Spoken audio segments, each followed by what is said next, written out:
Finding meaning sa business. May mga days ba na tinatanong mo ang sarili mo na, why do I have to work so hard? Bakit ko kailangang harapin tong mga challenges na to? Bakit ko kailangang maging successful? Have you ever wondered what the meaning of all of these are? Anak, ito ang natutunan ko sa buhay.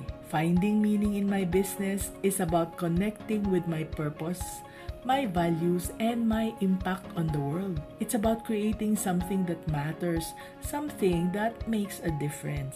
Kahit na banana cue vendor lang tayo sa kanto or naglalako ng taho, magpapasalamat man sila o hindi, may impact tayo sa buhay ng mga customers, 'di ba?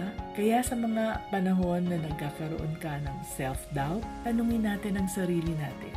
How does my business help me and my family? How does it help my employees and their families? How does it contribute to my customers and their families?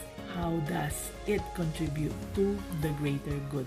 So how can I use my business to make a positive impact on the world? May magandang sagot ang lahat ng yan, di ba?